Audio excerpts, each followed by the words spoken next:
Assalamualaikum warahmatullahi wabarakatuh. Kami dari kelompok 6 Manajemen Perubahan kelas 17B ingin mempresentasikan hasil diskusi dari kelompok kami yang bermateri Pesta Perubahan.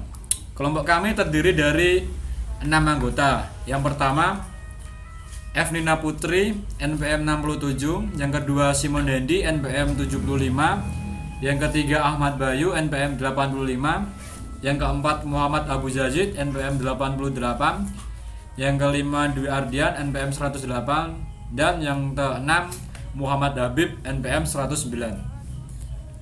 Merancang sebuah pesta. Ada 8 elemen dalam merancang sebuah pesta, yaitu yang pertama tujuan, pesan yang ingin disampaikan.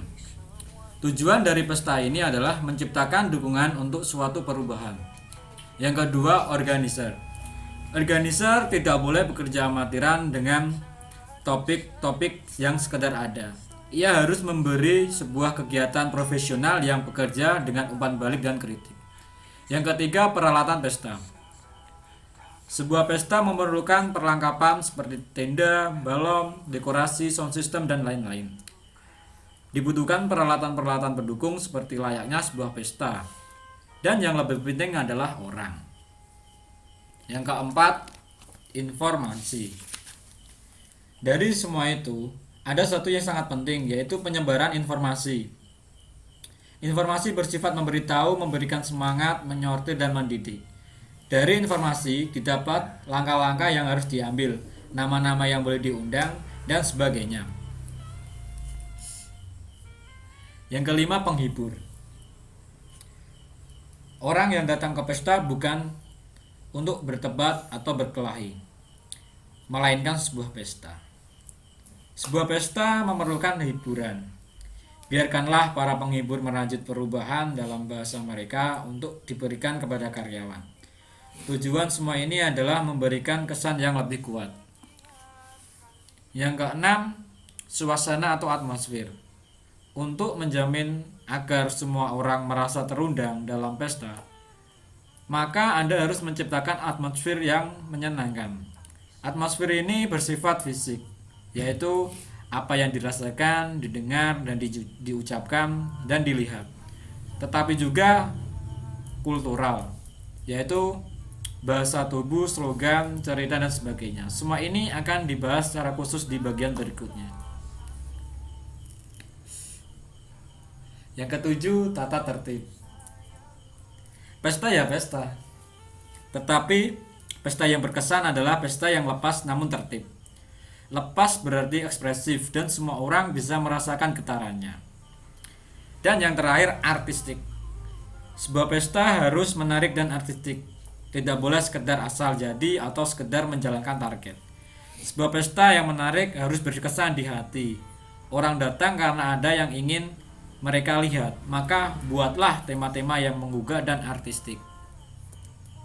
Selanjutnya, The Seven Essentials of Encouraging Causes, Posner 2003 memperkenalkan 7 kunci utama untuk merangsang perubahan, yaitu yang pertama, standar yang jelas. Dan yang kedua, standar yang sempurna. Yang ketiga, perhatian. Yang keempat, personalisasi penghargaan atau pengakuan. Yang kelima, rayakan keberhasilan bersama-sama. Yang keenam, berikan cerita. Dan yang terakhir, berikan contoh. Selanjutnya akan dilanjutkan oleh Mas Ahmad Bayu Kurniawan. Terima kasih Mas Dwi Ardian. Berikutnya adalah menciptakan atmosfer untuk perubahan. Ada beberapa hal dalam menciptakan atmosfer perubahan, yaitu yang pertama adalah gunakan bahasa tubuh yang bersahabat. Kemudian gunakan simbol-simbol perubahan. Lalu gunakan pihak ketiga yang mereka sukai dan dihormati. Berikutnya, berikan pelatihan lintas sektoral. Lalu kirim mereka keluar. Kemudian temukan kehebatan bawahan. Kemudian ganti bagian-bagian tertentu. Lalu tumbuhkan kepercayaan. Kemudian berikan ownership perubahan pada mereka.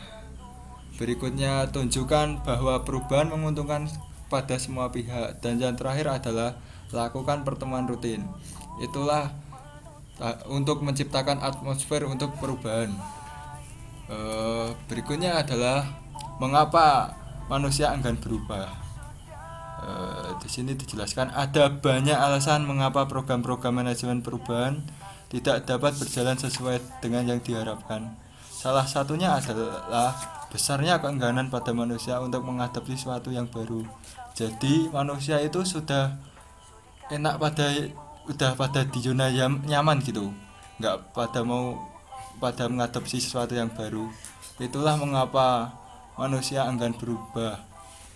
Berikutnya akan dijelaskan oleh rekan saya Muhammad Abu Yazid. Terima kasih Mas Bayu. Selanjutnya yaitu berikut ini 14 alasan mengapa manusia enggan berubah oleh John C. Maxwell. Yang pertama itu perubahan itu bukan datang dari orang tersebut. Nah, kebanyakan sikap kita terhadap perubahan lebih ditentukan oleh apakah saya yang meloporinya atau orang lain yang meloporinya. Kedua, ada gangguan terhadap rutinitas. Nah, pertama-tama kita membentuk habit, tapi kemudian habit akan membentuk kita. Ketiga, perubahan akan menimbulkan ketakutan terhadap sesuatu yang baru.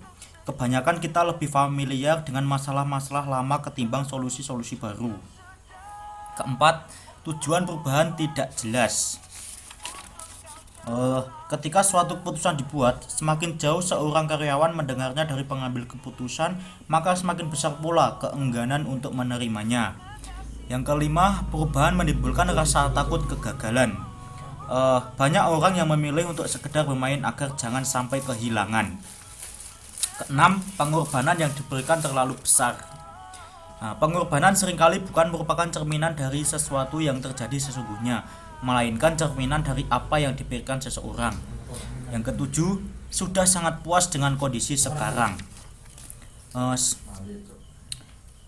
Suatu ketika manusia akan mengalami atau memasuki zona kenyamanan dan memeluk erat-erat selimut kenyamanan.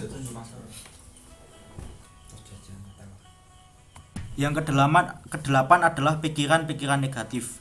Mereka yang berpikiran negatif akan menghadapi kekecewaan di masa depannya. 9. Para pengikut tak punya respek pada pimpinannya. 10. Kecemasan seseorang atasan. Dalam kecemasan bukan hanya ada di bawah, melainkan juga di atas. 11. Perubahan bisa berarti kehilangan sesuatu. Dalam setiap perubahan, orang selalu menimbang-nimbang apa yang bakal terjadi pada hidup pribadinya. 12. Perubahan menuntut tambahan komitmen. Setiap melakukan perubahan, manusia akan selalu memikirkan tambahan beban kerja dan waktu seperti apa yang harus diberikan untuk melengkapi perubahan tersebut. Ke-13 adalah berpikir sempit. Orang-orang yang berpikiran sempit tak bisa melihat kebenaran. Mereka hanya mempercayai jalan kepikirannya sendiri, yaitu jalan pikiran yang sudah membentuknya selama bertahun-tahun. Yang terakhir adalah terperangkap tradisi. Kita semuanya terpenjara, namun beberapa di antara kita berada dalam sel berjendela dan beberapa lainnya dalam sel tanpa jendela. Terima kasih Mas Yazid. Saya akan melanjutkan dengan perubahan dapat dijadikan sebagai sesuatu yang menyenangkan. Seseorang pemimpin harus dapat membuat agar perubahan benar-benar menjadi sebuah pesta ketimbang sesuatu yang menghimpit dan menakutkan.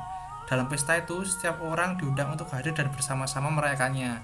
Jadi seperti pemimpin harus mengundang bawahannya supaya ikut bersenang-senang dan tidak merasakan kekecewaan atau penyesalan seperti itu. Terima kasih. Sekian dari kelompok kami. Bila ada kurangnya mohon maaf. Wabillahi taufik wal hidayah. Wassalamualaikum warahmatullahi wabarakatuh.